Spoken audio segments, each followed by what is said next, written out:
right, so welcome everyone for our last Pride Talk of the year. We've had just an amazing series. We started talking about toxic masculinity, and we're going to be ending by looking at inclusivity in the classroom. Each of you know that as we become more and more diverse, as our students become more and more diverse, making sure that we engage cross-culturally is absolutely critical. So I am so thrilled that both Elizabeth and Chris have come to talk about this important and timely issue, and then we're going to figure out how it's easier than we think. I know that when I was at Worcester Polytechnic Institute, I would speak to faculty about curriculum, and my faculty in the math department, specifically physics and differential equations, would say, how do I talk about diversity and inclusion or some topics in that area in differential equations? And I would say it's simple. It's about really bringing different, aspects and people to the table and different examples. So I'm hoping that we can go beyond that today and hear from two experts in the field. So everyone knows that when I do presentations, I use 4 very simple prompts: awareness, knowledge, skills, and action. So today I know that we're going to get some awareness in terms of why this is such a critical issue for us. I know that we're going to get some great knowledge from these 2 amazing presenters. I know that we're also going to develop some skills for connecting with the students that are going to be in front of us in our classrooms. And then most importantly, we're going to commit ourselves to action. So everything that we walk away with from today, I hope that you actually incorporate into your classrooms, your engagement with others you run across on campus. So I'm going to pass it over to you, Chris. It looks like you were going first. Right. Well, hi, folks. Elizabeth and I were sort of talking amongst ourselves here about how we might want to turn this more into a conversation.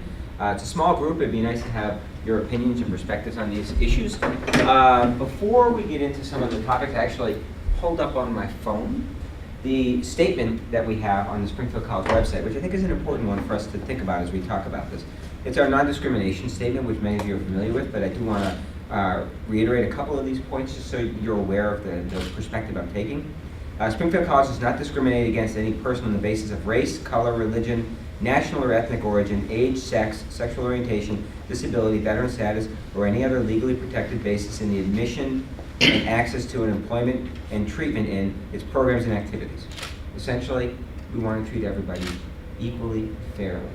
And part of what's been interesting to me over the course of my career as I've looked at being in the classroom and some of the challenges and some of the dynamics that have happened as I've become, I think, I'd like to think a more effective instructor, is being aware of some of these issues in the classroom and thinking about how to effectively manage some of the expectations I have for myself as an individual, but also for my class, so my students all feel as if they have the equal opportunity and access to content. Now, one of the things I want to talk a little bit about here is strategies for inclusive teaching. And I like to talk about this in the sense of it's just good pedagogy. It's really just good pedagogy. It's the kind of thing that makes all students learn more effectively. So when we say it's easier than you might think, the reality is we're talking about things that people should be doing despite any sort of preconceived notions of trying to be overly inclusive. This is really just about good teaching, and it makes students feel comfortable. It allows students to feel like they have equal access. These are things like, instead of relying on the classroom observations, that is what you think you see, use data. Collect information from students.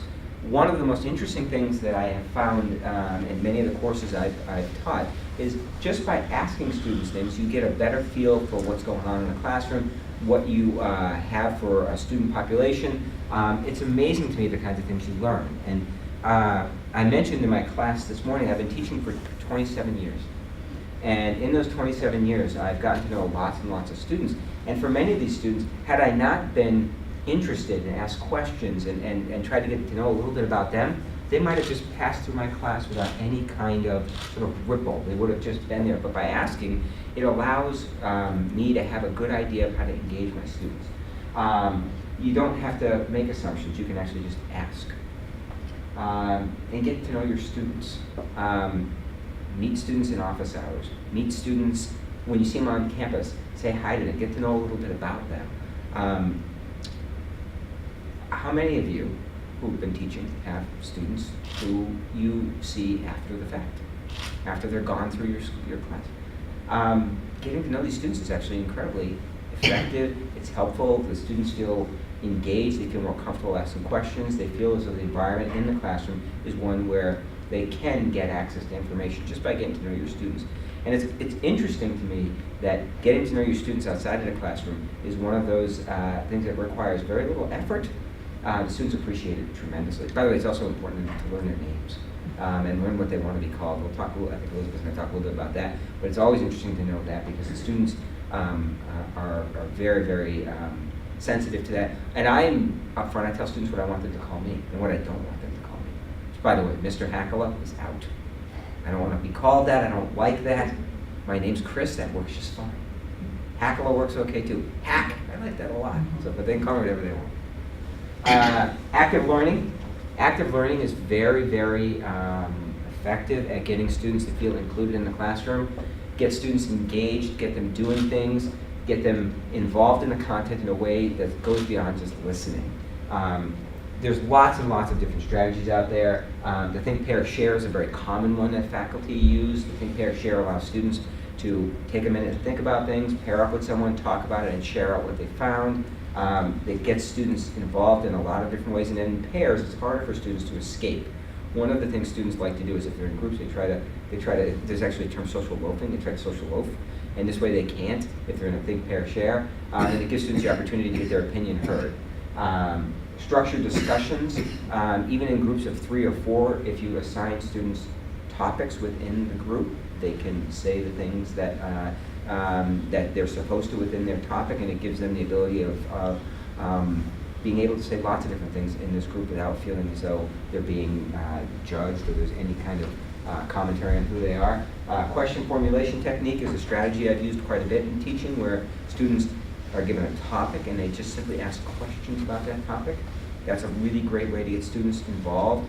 Students always have questions about things. If you give them the structure and the space to ask questions, you get a lot of really good questions. And again, what we're doing is we're including everybody in the class. We're giving everybody an opportunity to participate, and we're relieving some of the social pressure that happens in a big class, but in smaller groups.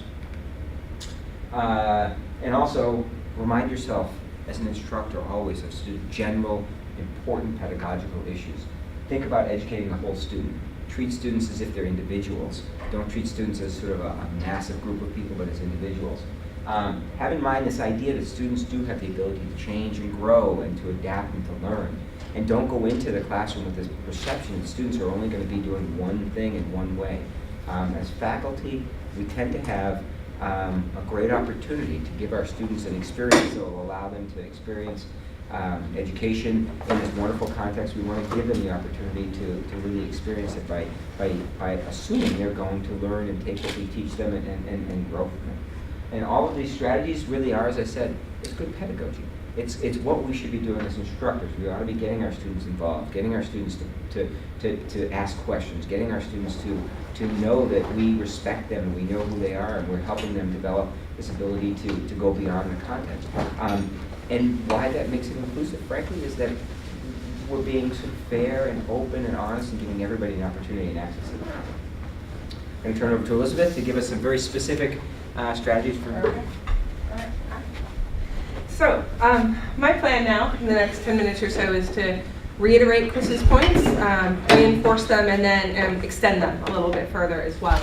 So he brought up a few different strategies for thinking about what good teaching looks like and how this can be inclusive. And in some of the ways that we take a look at this, when we think about things like active learning, like he mentioned, when we have students actively participate in the construction of knowledge, we're allowing students to bring forth their past knowledge, past experiences, share that with each other, get to know each other, and that can be especially helpful for decreasing discrimination, increasing knowledge about folks who are in other social groups than yourself, and being able to break down some of the barriers that we see in the ways in which folks from different backgrounds and different groups may get along. We also know that when you're getting to know your students as individuals and building that sense of social belonging, that can be particularly helpful for students from marginalized groups. to feel connected to the campus community, connected to their faculty, and connected to their peers. And so all of those things can be great for helping students who may traditionally feel unwelcome on campus based on their social group status, start to feel a greater sense of belonging, connection, and increase their learning as a result of that. As we use and rely on our classroom observation, data, and looking at where students are at, again, we get to understand where some of those backgrounds are, what their preparation has been, and that can in particularly do a good job serving students who may have differences in the ways in which they've been the opportunities that they've had related to their education. So where I'm going to turn the conversation is really thinking about some of the very specific strategies and ways in which we can move beyond and in addition to some of these general good pedagogical practices. So one of the images that people can be familiar with, and it does have some issues and concerns and considerations that we may want to talk about on a broader level, but to kind of start at a basic level, understanding that we are wanting to do inclusive teaching in providing equal opportunities, but also equitable opportunities that break down some of the barriers to access that certain groups traditionally experience. So when we may provide similar sorts of opportunities for folks who come with different levels of preparation or background or experiences of discrimination on campus and off, sometimes the outcome is not necessarily equal as a result, right? So as you see in the second frame, which is sort of the first two frames of some of the traditional image you often see related to this, giving other people a leg up or a boost or additional assistance in order to help it so that they can see over that wall and get there, right? That's one of the things we're striving towards, this equity, is recognizing people bring different things to the table. Let's make sure they all get there. We want all of our students to succeed regardless of background. But the barrier is still there, so when we add our third frame, right, we're really taking that down. And there's still critiques with the liberation frame, right? But that's one of our goals that we're striving toward, is let's take down this wall, let's take down this barrier and remove it. And there's some very purposeful, conscious things that we can do as instructors to help that happen. So there are a couple of things that I want to talk about related to making some of these conscious, inclusive choices in our teaching in particular. And when we're looking at this, we're really looking at understanding the fact that some of these traditional approaches to teaching that people still use, even though they're not effective pedagogy per se, really do perpetuate some of these inequalities and are not working for our students, so we want to move beyond it. So what Chris talked about are some of the ways to move beyond it, and then there's some other purposeful things that we can do to move beyond it as well. Cultivating self-awareness is really about thinking about our own awareness of ourselves and what we bring to the table, as well as our students. So this is about recognizing our own privileges, recognizing our own biases, perhaps recognizing lack of privileges that we have, recognizing our students' privileges or lack thereof, and also recognizing some of the biases that our students may have. So we see a lot of consideration of self-awareness with the who is in the classroom, right? Who am I? What do I bring to the table? What are some of the ways in which I hold biases that may disadvantage student learning, and working to actively counteract them, right? But also, what are some of the ways in which students hold biases that may disrupt that learning process in the classroom too? Being aware of and actively working against those is very helpful. The self-awareness piece of the sort of bias and privilege also extends to the content of the classroom. What are some of the maybe traditional approach to teaching that I'm using that are out there and are accepted, but again are perpetuating some of this inequality in the classroom? And also, what about my content area? What are some things about the content that I'm teaching, whether it be history, literature, psychology, physics, or wherever else, that is perpetuating some of those inequalities in the who is being represented, who are the scholars in the field, whose voice is heard, who is typically raised up in that academic setting, and what is some of that content and information in there. So we're really looking at awareness of who's in the classroom and what's in the classroom with regard to processing content. What are some of the biases in working against those, and the counteractions. And there's some really good techniques related to that that we can use. So when we're thinking about counteracting some of our own biases, the data-driven approach, having another person come in and observe us and think about, are you calling on certain people? Are you chatting up certain people ahead of time or outside of time? Are you joking with certain people? Are you challenging certain types of people? What are some of the systematic ways that you're interacting in more positive or more negative or accepting or not ways with people in your classroom? You can use blind grading techniques if you want to just remove that so you don't know whose paper you're grading. That can help us with some of our biases as well. with regard to the class content, taking a really good look into who is and isn't represented. And if all we have are a certain particular group who's represented in the content of our material, we can have conversations about that as well, right? So we want to bring in as inclusive content as we can. If it's limited, that's a great conversation starting piece to try to break down some of that stuff. And we'll keep getting into that as well as we go there. So really what we're talking about with that first one, this sort of cultivating self-awareness and counteracting our own biases and assumptions, is about really being aware of some of these personal and some of these disciplinary tendencies and intervening to try to mitigate those outcomes that may be more negative for our student learning as well. So as we move on to some of the other pieces as well, we're really looking about specific choices that we can make that can lead toward more inclusive teaching practices. When we're looking at inclusive course design and inclusive material for our syllabus, we're being very purposeful about language that we can use, information that we can use, materials and assignments that we can choose to include that are going to be more or less inclusive, but working towards obviously those ones that are more. So it may be having multiple different statements in our syllabus that talk about ways to find assistance, ways to explain why we should find assistance with these certain venues, conversations about what sorts of discussions we'd like to have, civility in the classroom, information about mental health support services in addition to academic support services, many different ways to let students know that we are open to and set the stage for having an inclusive community environment in our classroom, and also to provide us some of those concrete information about where they can find resources.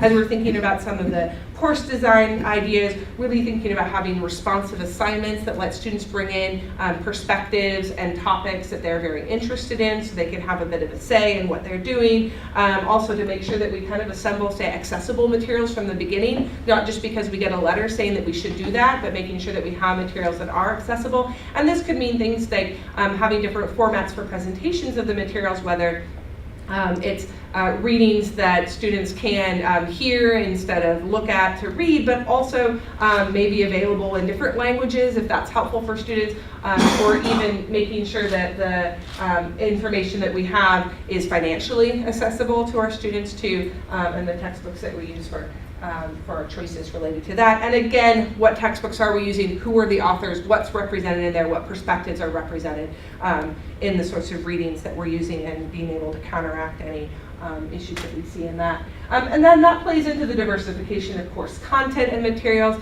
This can be the day-to-day choices that we have. Again, the kinds of examples that we bring up, that we raise, the types of videos we show who is and isn't represented in those videos. When we have exam questions, what kind of background information are we drawing from? What kinds of assumptions are we making? Are we assuming that everyone had an experience where they lived in a house with a family growing up, and that that's taken for granted when we provide an example or a question?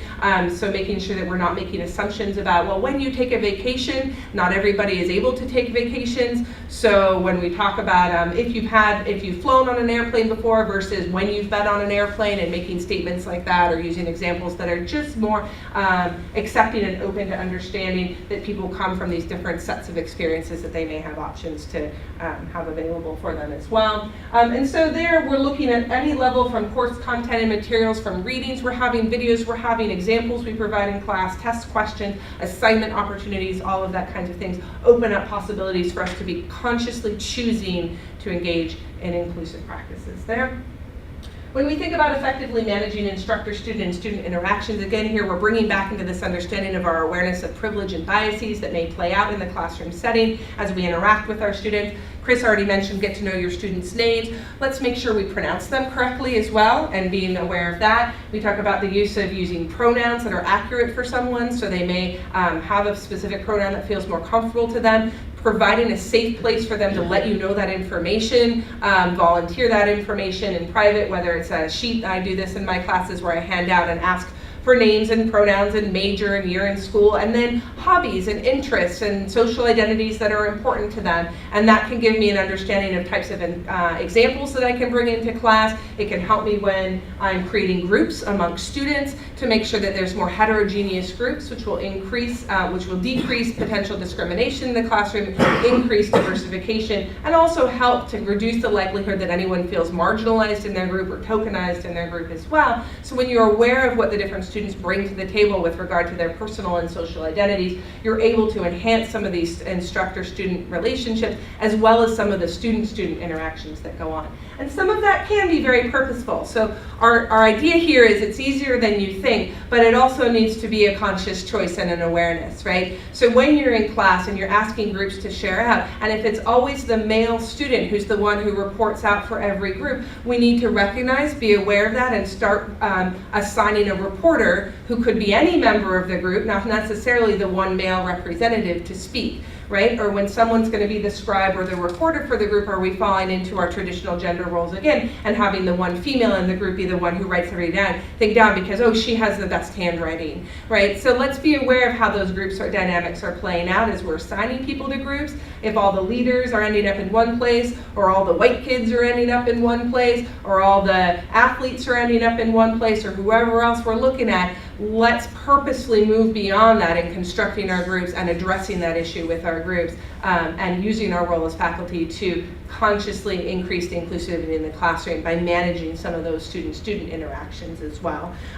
So it takes a little bit of work on that end, it takes some awareness on that end, and also a level of comfort to very specifically address it. But it can be done in a pretty systematic way once we have that awareness of what needs to happen. And the last thing too here, being humble and reflective, is again just realizing that you're going to have missteps, being aware of those, try to counteract those, speak to those, use them as teachable moments with students in classrooms, and reflect on what's going on. So if we're aware of what we're doing well, but also where we're not doing quite so well, we can make some of those changes we need. And this can be our own self-reflection. It can have people like Chris coming in to observe your classroom, or other colleagues come in to observe your classroom, using other sort of data-driven methods to figure out where are things working and are they not, and are there specific groups for whom things are not working well, and how can we counteract that as well? So are there any sort of systematic inequalities that are playing out? So those are a couple, not all, but just a couple of different ideas for being very purposeful and conscious about specifically addressing issues of inclusivity in the classroom, in addition to and on top of some of these broader pedagogical approaches too. So that's all I got. So I think we're going to open it up to any questions or comments or discussion. And I'll grab a chair and sit back here. So, yeah. Thank you all so much. Any comments or questions? Oh, we're just so good.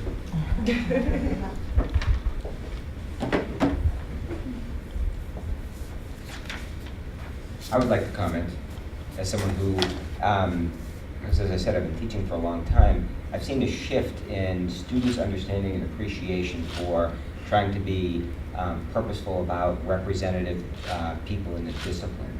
And over the years, I've talked to my students about my selection of the theorists I talk about, and the representation of different groups, to help them understand that there's really large number of voices that have contributed to psychology, and the books haven't done a great job of always representing them. And I want to help them recognize some of those underrepresented voices. And in the world of psychology, one of the most underrepresented voices for much of the early part of the 20th century was the female voice, because of laws about whether or not they could be awarded degrees. Harvard couldn't award PhDs to females until, I think it was the 60s. Before that, if you got a PhD from Harvard, you got it from Radcliffe College, and so those people weren't treated the same way. So I talk about this kind of thing with my students, because in many cases, our students come believing they're grounded and aware of these issues, but they don't know some of the things that they don't know. So I'll talk about those in the right context, not to make it about that, but to have that inform what we're talking about for content. And I think it's been really valuable for my students to hear those kinds of things. I'm kind of wondering, because in at least one of my classrooms where there's more than mostly white students, the students do segregate by ethnicity very much. And it seems a little forced to try to get them into groups if they have separated that way. I don't know, like, you have to move everybody. I mean, my classes do not involve as much discussion, but I wonder how you see the need to sort of force different kinds of students to get together, or just let them seat where they're comfortable. So my approach with that would be, what's my goal of the interaction that I'm forcing them into, right? Are we doing a think, pair, share where it's really about me stop talking, you start thinking just for a minute, something new, something different, shift up the pace? A neighbor is fine. Someone very similar to themselves, that's fine for that purpose, right?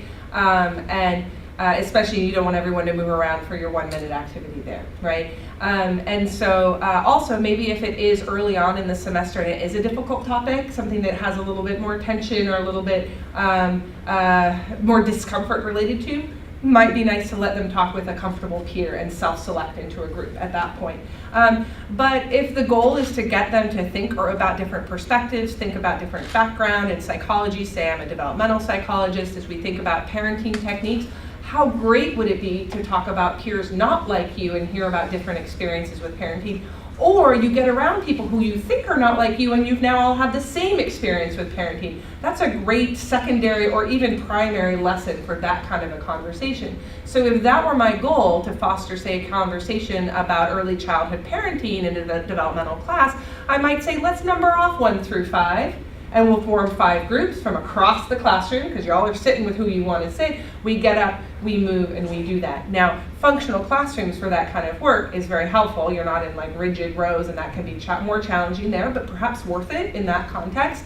And now they are placed, and when I'm going to do that, if that's the first time I'm doing that in a class, maybe week 2, I will make sure I'm giving them maybe softball questions. But we start doing that, and every other class or so, they're forced with other people into their groups. They get used to it, they get to know each other, they get more comfortable, and I'm going to start pushing the boundaries of those conversations so we can foster deeper conversations, but also those about difference in there. And so I think there's certain contexts of group work or conversation where having them with comfort is good and facilitates learning, and others where the learning is going to be better facilitated with having disparate groups. And a lot of times I say, find someone who you haven't talked to before, or let's start with the first conversation, someone on your side, now you need to find someone on the other side. Or hey, everyone with an odd last number of their student ID, you get on this side of the room, everyone with an even last number of your student ID, get on this other room. So many kind of fun ways to get people into different types of groups or configurations. And I think as long as you're not introducing that in week 13 of the semester, they're pretty accommodating to go with you and do it. And then you as the instructor make sure those student-student interactions are going to be positive and more scaffolded at the beginning. So even though they're self-segregating out, I think that's a great opportunity to push for that diversification every so often in the group context, and early and safe. I keep track of groups, so I know who's in which group at any given time. And I make the point early on that I want students to be in groups that are different each time we group, so they get to know different people. But one of the things I found is I want them to also feel like they're not being forced into groups.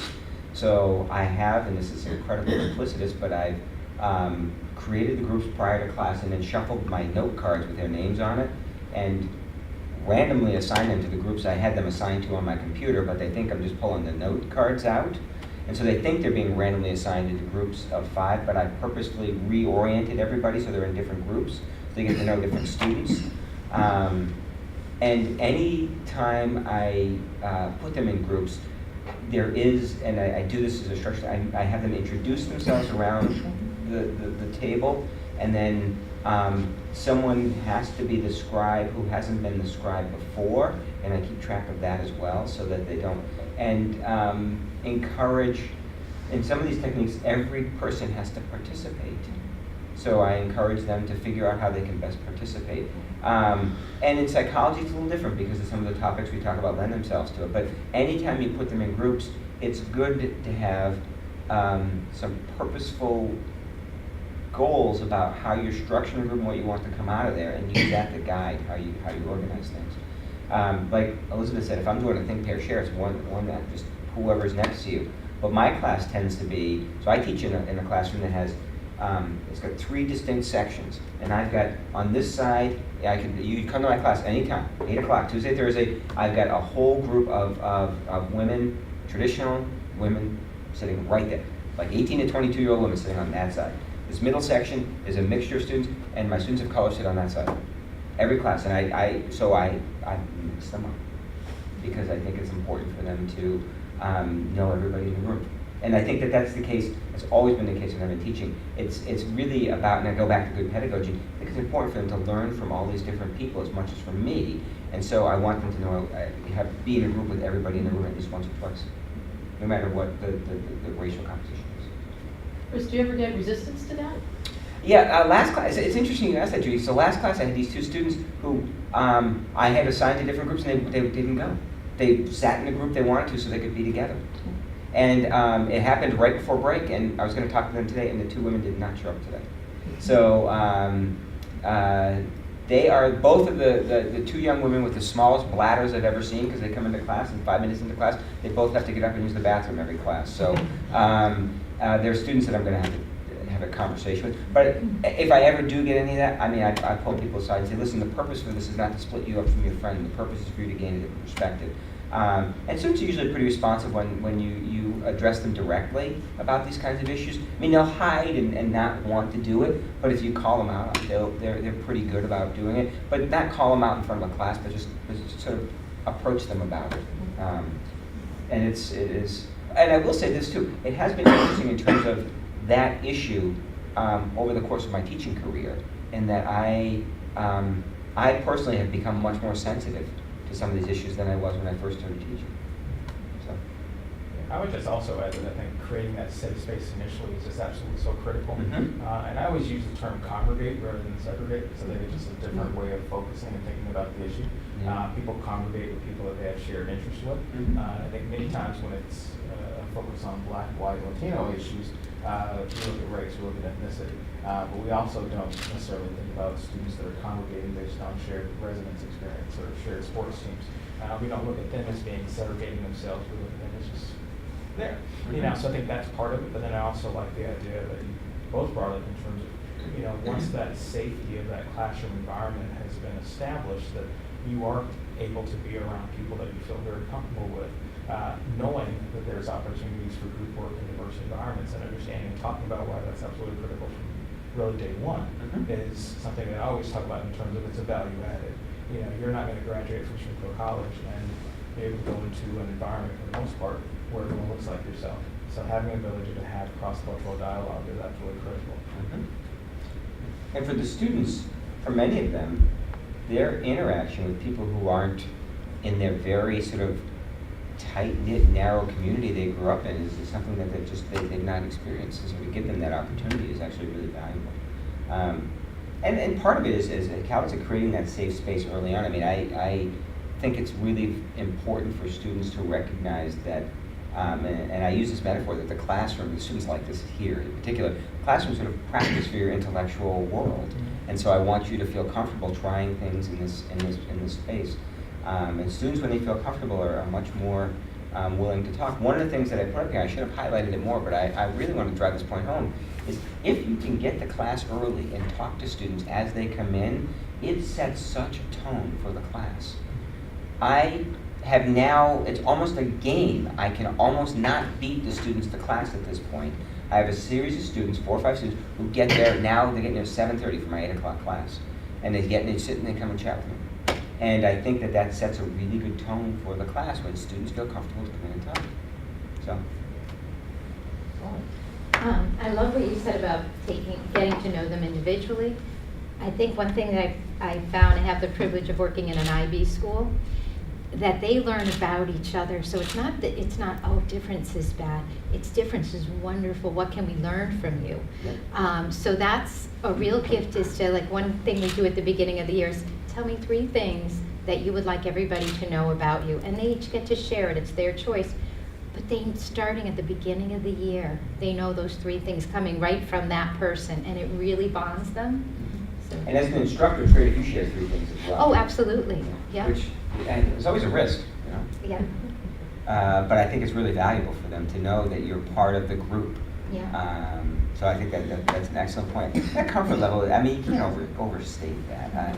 I tell students the worst thing I've ever seen as someone observing a classroom is when an instructor has shut a student down in a negative way, because it's not only shut that student down, you're done.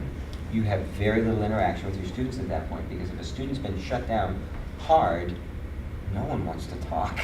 And so you have an audience of students just staring at you. And I think, there's a lot of little fun icebreakers out there that you can say, oh, that's silly, or that has no room in the 5 minutes. I can't give up 5 minutes of my class, but the value that it adds to kind of work on building that community, especially if you have a class that is strongly discussion-based or will, make use of a lot of different communication amongst the individuals, those can go a long way. So whether you're sharing 3 things about yourself, or you're playing 2 truths and a lie and making it into a game, those are all things that that can help provide that sort of safe space and that sense of belonging and that connection, and then that comfort and ability to have cross-group conversations and dialogue. And it's a process. I had a student today who did really well he's done well in the quizzes, done well in the exams, but he's a student who comes, sits by himself, he's very quiet. Today, he talked. And it was wonderful to see him participate. He had a really good point, and we talked about it. I didn't make a big deal about it, but I was able to sort of bring his comment back to the discussion the way I would with someone else, but it was nice to see that happen. So it's a process. It doesn't always happen right away. I was actually thrilled to see this kid talk today. He got a 94 in the first exam. I was mad he was tough. I just want to add, having come from the K-12 environment and having taught seniors English and business for over 20 years, I can definitely say we're teaching collaborative learning, we're promoting as 21st century teaching, collaboration. And in my business class, I was really able to show the students that when you have more diverse groups, you're much more productive. And just kind of connecting with them and letting them see that more ideas are discussed, more examples are illustrated, personal experiences are shared.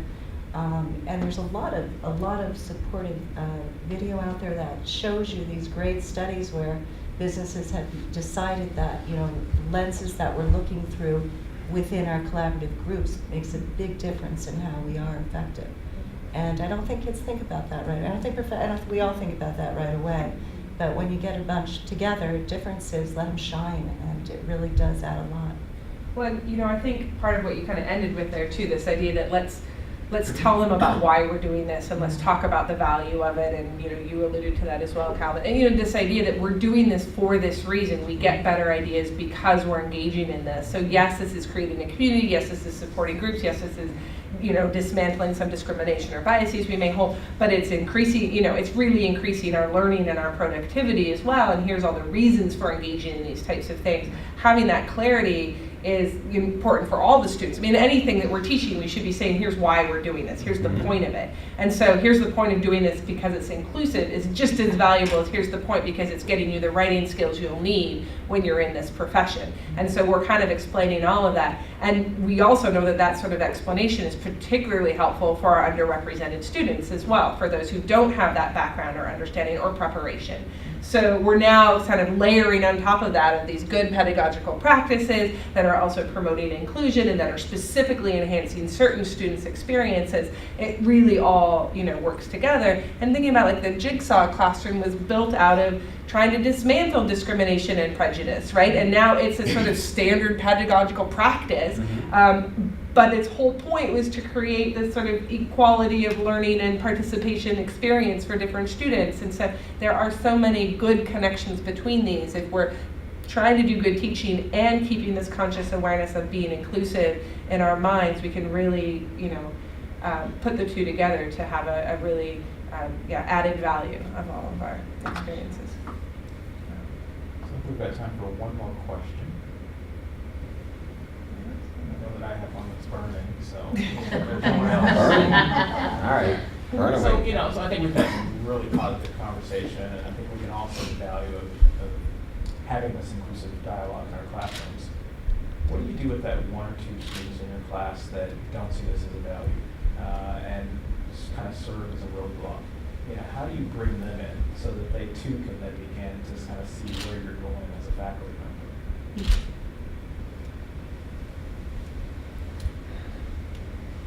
I'm trying to draw an experience for that Yeah. because I haven't, it's interesting. I can't think of someone who has served as a roadblock per se. It's more that I notice students pulling themselves out of the conversation than putting up any specific barriers to the conversation is more common in my experience. So dealing with someone who is actively creating hostility in the classroom is a whole, is difficult, and that's one place to take it. But taking someone who is just, it's not my thing, I'm not really gonna, be a part of this. I think it's about any other kind of activity where there's encouragement to participate, setting up opportunities where they have to participate in certain ways in a safe, comfortable environment, about continuing to reiterate the value of it, and being strategic about where they're placed, what types of questions are being discussed, how could they contribute and start seeing, in addition to not then disrupting what is going on with the rest of the students as well. So you're giving them some time and attention, but also moving the conversation forward. Would kind of be where I'd offhand go with that. What do you think? Yeah, no, I agree. I mean, I think that part of it comes back to the point of knowing your students. And if you know your students, you kind of have a feel for who's going to be, and like Elizabeth, I've never had a roadblock, but I have had students who were sort of reticent to engage in these conversations. And by knowing who your students are and their strengths and weaknesses, you can strategically place them in a position where they can contribute, and maybe over time you'll see a shift in perception. I've never had an openly hostile student in class about these issues, but I have had students who, like Elizabeth said, I'm good, I have my opinions. I believe this, and this, and that. You're not going to be able to change that. It's fine. I'm respectful of your opinion. And then you work to get them to learn and to grow in ways that you can have a little bit of control over. As Elizabeth said, they put them in groups where they have to participate, and you really try to help them at least see the other perspective. Whether or not they're going to agree, you have no control over, but all you have control over is whether or not they have exposure to the other perspectives. And I mean, I'm thinking, you couldn't think, the only example I can come up with is I had a student during the last presidential election who was very vehement about his perspective, very vehement, and was challenging and difficult to rein in sometimes in the classroom. And so we ended up, because the course wasn't on, it was the first year seminar, but after the election we ended up having conversations about it, and I moved everybody around, and I sort of made sure he was with all these different groups to just hear other perspectives. And I wasn't trying to change his opinion is his opinion, but I wanted to hear where other people were coming from, where other perspectives were. And it turned out he was pretty hostile towards me at the beginning of the semester because he didn't want to be in the first year seminar, but because I wasn't sort of aggressive towards him, he stayed in touch with me in the last 4 years. I got an email from him the other day asking if he could come up here and buy me coffee. And yes, he should buy me coffee. But it's challenging at times, especially when you, like in this situation, I disagreed from an outside of academic perspective with what he was saying, but at the same time, it was a space where it was open conversation. As long as he didn't veer outside of what I thought were acceptable boundaries, it was an academic experience for the students to have. But it's challenging, and I'll say I'm much better at it now than I was in 1994 or 95 when I was teaching initially in my career, because I'm much more able to be receptive to, as I said, different perspectives, but also help students be receptive of different perspectives than I was before. It's like confidence going along with it too. Yeah, confidence in the classroom and knowing it's okay to say some of the things in the classroom helps steer the conversation. I was also just thinking too, we talked a lot about groups, right, just now in our conversation, but I mean, there's a lot of value to the individual assignment as well. So I was thinking about too, like how you can have, you can ask for individual reflections and then challenge the student individually in that, or push them. So it doesn't have to always take place in a group setting per se either. So giving them where they may not feel they can voice their opinion in the group, and so that kind of shuts them down. You obviously want to foster that as much as you can, but you can then give them other avenues to think about and engage with where they may feel safer just doing it in their own heads as well. So you want to kind of try all those different routes too. It used to be that the learning management systems would allow anonymous comments. And what's that? That wouldn't be good though. Well, Manhattan used to do that. Yeah. Wow. And it was a risk, but I did open that once in a while for students. I said, no, this is not a venue to to be negative, but it's a venue to let your opinion be known without tying it to your name, and that actually was useful. I have had students do anonymous responses on paper too and collect them, just so I have an idea of what's going on in the classroom. Not everybody's going to agree with the perception of increased inclusivity in the classroom. There are people who have different points of view, but we want to give students as many perspectives as we can. So keep working towards that. Chris, Elizabeth, thank you so much for sharing your expertise with us. I think this is something that not only will benefit us, in our classroom environments, but I think in our day-to-day interactions with students across campus. I just know that, as many of you all, as I walk around campus, just engaging students and speaking to students about, who they are, where they're from, and so forth, that helps them to feel connected and feel a part of this community. So thank you so much for sharing your insight with us. And for those of you all that are interested and thinking about being a Pride Talk speaker, Lisa and I will be launching the second iteration for next year of our Pride Talks, probably early April, so that we can get people ready to give us information next year. So thank you so much for coming. Thank you.